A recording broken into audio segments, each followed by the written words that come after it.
పటేళ్ళ గుజరాత్లో పటేల్ రిజర్వేషన్ తీసుకొచ్చారు. ఒక 20 సంవత్సరాల పోరగాడు మొత్తం దేశాన్ని కదిలించే స్థాయికి వచ్చేసింది.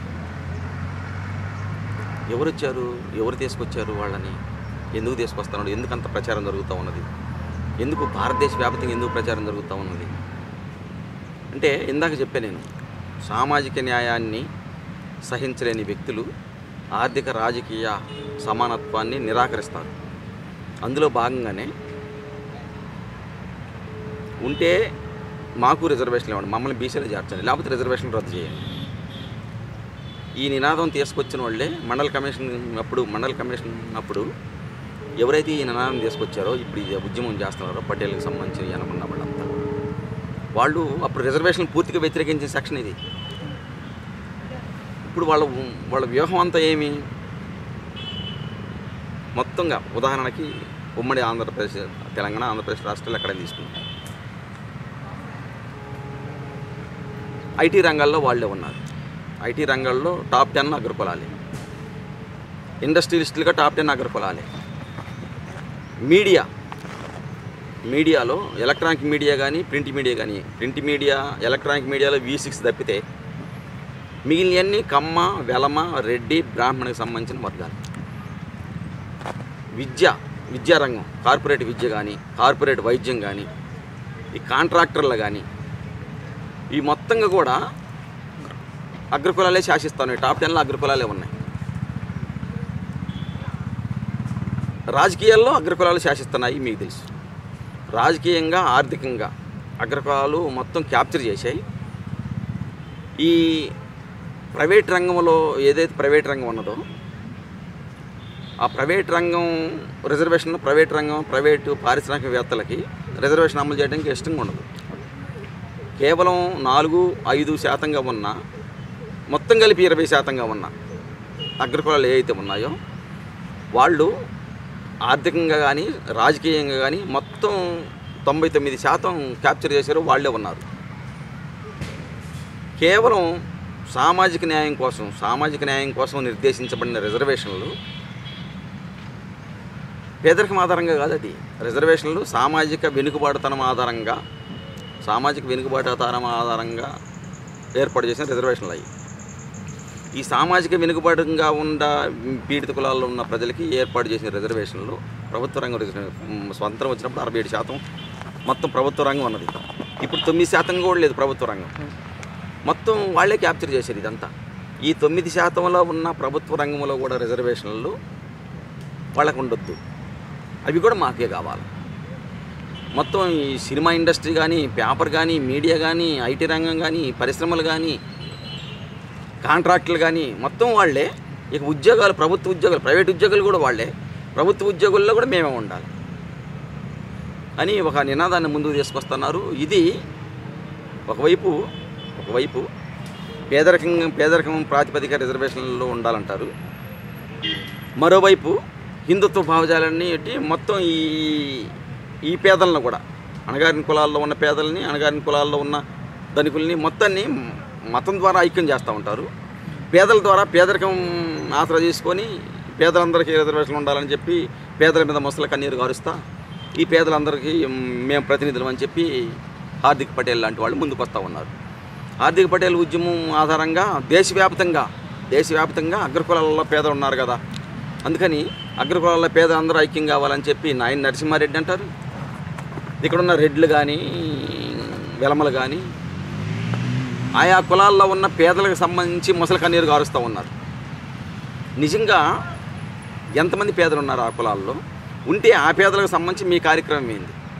ఆ పేదలకు పేదరికంగా ఉండటానికి ఎవరు కారణం? ఈ 91% ఉన్న మీరు క్యాప్చర్ చేసిన ఆర్థిక, సామాజిక, రాజకీయ రంగాలు ఏవైతే ఉన్నాయో వాటిల్లో ఆ పేదలకు అవకాశం ఇవ్వండి. మీరు అగ్రకుల పేదల గురించి మాట్లాడదు, అగ్రకులాలకు సంబంధించిన వ్యక్తులుగా అగ్రకులాల పేదలకు సంబంధించి ఆవేశపడి బాధపడుతున్నారు కదా. మీకు అవకాశాలు ఉండి మీరు అధికారంలో ఉన్న స్థానాల్లో వాళ్ళకి అవకాశం ఇవ్వండి. పేదరికానికి కారణం మీరే, వాళ్ళ పేదరికానికి కారణం. కనీసం ఆ వెసులుబాటు లేని అణగారిన కులాల ప్రజల్లో 9% ఉన్న పబ్లిక్ రంగంలో రిజర్వేషన్ల గురించి వాళ్ళ గింజల మెతుకు కూడా ఉండకుండా చేయడానికి సంబంధించిన జరుగుతున్న కుట్రలో భాగంగా ఈరోజు దేశవ్యాప్తంగా ఉన్న అగ్రకులాలందరూ ఒకటవుతా ఉన్నారు. ఈ అగ్రకులాలందరూ ఒకటవడానికి సంబంధించి ఇంత ప్రచారం జరగడానికి కారణం మీడియా వాళ్ళే, ప్రైవేట్ రంగంలో పారిశ్రామికవేత్తల వాళ్ళే. ఎట్టి పరిస్థితుల్లో ప్రైవేట్ రంగంలో రిజర్వేషన్లు ముందుకు వస్తున్న ఈ సందర్భాలలో ఈ ప్రైవేట్ రంగంలో రిజర్వేషన్ గురించి మాట్లాడకుండా ఉండాలంటే మనం పబ్లిక్ రంగంలో రిజర్వేషన్ గురించి మనమే ఒక వాయిస్ పంపించాలా అని దేశవ్యాప్తంగా ఈ కార్పొరేట్ శక్తులు హార్దిక్ పటేల్ లాంటి వాళ్ళని సృష్టించి మొత్తం దేశవ్యాప్తంగా ఐక్యం చేయడం కోసం, వాళ్ళ పీఠాలు కాపాడుకోవడం కోసం, ప్రైవేట్ రంగంలో రిజర్వేషన్లు లేకుండా అటువంటి డిమాండ్ ముందుకు రాకుండా అణిచివేయడం కోసం వేగంగా హార్దిక్ పటేల్ లాంటి వాళ్ళని ముందుకు తీసుకొస్తూ ఉన్నారు. దీన్ని కూడా రిజర్వేషన్ కావాలి, సామాజిక న్యాయం ఉండాలంటే రిజర్వేషన్లు కావాలి అని అనుకున్న ప్రతి ఒక్కరు కూడా దీనికి వ్యతిరేకంగా ఉద్యమం చేయాల్సిన అవసరం ఉంది. దీన్ని నిర్లక్ష్యం చేయటం చాలా ప్రమాదం. ఇది ఇప్పటికే యూనివర్సిటీలు ఇంతకుముందు యూనివర్సిటీలు ఉంటే ఆ యూనివర్సిటీలు దళితులు వచ్చే పరిస్థితి లేదు. ఇప్పుడు కాదు, ఆర్యుల దగ్గర నుంచి, ఆర్యులు వచ్చినప్పటి నుంచి బ్రాహ్మణులు సంస్కృతం నేర్చుకునేవాళ్ళు. వేదాలు చదివితే, వేదాలు విన్నా కానీ, వేదాలు చదివినా కానీ శూద్రులకి వేదాలు వింటే నాలుకలకు కొయ్యాలని, వేదాలు వింటే చెవులు సీసం పోయాలని, చదివితే నాలుకలకు కొయ్యాలని మనం పురాణాలు చదివాం. శంభుకుడి కథ అది చరిత్రకు ఆగిపోయినా చరిత్రకు సంబంధించిన ఆధారం అదే ఉంది మనకి. శంభుకుడిని వాడు తపస్సు చేసుకుంటా ఉంటే శూద్ర కులానికి సంబంధించిన అంటరాని వాడు తపస్సు చేస్తానని చెప్పి బ్రాహ్మణులు పిల్లలు చచ్చిపోతానని చెప్పి రాముడి దగ్గర పోతే రాముడు వచ్చి శంభుకుడిని చంపుతాడు. ఇది కథ, ఇది చరిత్రకు సంబంధించిన మనకి అది ఆధారం. అప్పుడు కూడా సంస్కృతం చదవలేదు శూద్రులు. బ్రిటిష్ వాడు వచ్చిన తర్వాత ఈ సంస్కృతాన్ని వదిలేశారు. అప్పుడు చదివారు మిగిలిన శూద్ర కులాలన్నీ సంస్కృతాన్ని అప్పుడు చదివారు. ఈ అప్పుడు దాకా సంస్కృతాన్ని వేదాలను చదివిన వాళ్ళు అంతా ఏమయ్యారు? ఇంగ్లీష్ నేర్చుకున్నారు. ఇంగ్లీష్ నేర్చుకొని ఈ బ్రాహ్మణులు బ్రిటిష్ వాడు వచ్చిన దాకా సామాజిక ఆధిపత్యాన్ని ఎట్టయితే చలాయించారో బ్రిటిష్ వాడి దగ్గరికి కూడా పోయి ఇంగ్లీష్ నేర్చుకొని సైనిక రంగంలో సలహాదారులు కానీ పారిపాలనా రంగం మొత్తం వాళ్ళు ఆక్రమించారు. వాళ్ళు మిగిలిన పీడిత కులాలంతా కాన్వెంట్లో ఆడేడ చదువుకొని చిన్నగా ఇంగ్లీష్ నేర్చుకునేసరికి వాళ్ళు కంప్యూటర్కి వెళ్ళిపోయారు. ఈ పీడిత కులాలు కంప్యూటర్ దగ్గర పోయి వాడు వాట్సాప్లో ఇప్పుడు ఏం అర్థం కాని పేర్లు వస్తామని వాళ్ళు అక్కడికి వెళ్ళిపోయారు. అట్లనే యూనివర్సిటీ స్థాయిలో కూడా కింద దళితులకి అంబేద్కర్ టైంలో దళితులకి బడుల్లోనే ప్రవేశం లేదు. ఒక పక్కన కూర్చునే వాళ్ళు ఇప్పటికి కూడా కొనసాగుతూ ఉన్నది, కాదంటలేదు. మెజారిటీ లేకపోయినా కానీ బడికి దూరమే, గుడికి దూరమే దళితులు. వాళ్ళు ఆర్సీఎం స్కూల్లో వచ్చిన తర్వాత, బ్రిటిష్ వాడు స్కూళ్ళు చర్చిలు పెట్టిన తర్వాత ఆధ్యాత్మికంగా బడికి కానీ దగ్గరయ్యారు. వీళ్ళు బడికి దగ్గరయ్యేసరికి కార్పొరేట్ కాలేజీలు విద్యారంగం ప్రైవేటీకరించబడింది. పెద్ద పెద్ద కార్పొరేట్ కాలేజీలు ఇచ్చి వీళ్ళు బడి దగ్గర వాళ్ళు అగ్రకులాలకు సంబంధించిన వ్యక్తులంతా డబ్బులున్న వాళ్ళు, అగ్రకులాలకు సంబంధించిన డబ్బులున్న వాళ్ళంతా కార్పొరేట్ కాలేజీలకు వెళ్ళిపోయారు. వీళ్ళు కార్పొరేట్ కాలేజీలకు వచ్చేసరికి వాళ్ళు యూనివర్సిటీలకు వచ్చారు. వీళ్ళు యూనివర్సిటీకి వచ్చేసరికి ఇక్కడ యూనివర్సిటీలో వాళ్ళు లేరు, అంత ఫారిన్ యూనివర్సిటీలో ఉన్నారు. ఇప్పుడు ఈ యూనివర్సిటీలో చూడండి, మొత్తం ఎస్సీ, ఎస్టీ, బీసీ మైనారిటీసే.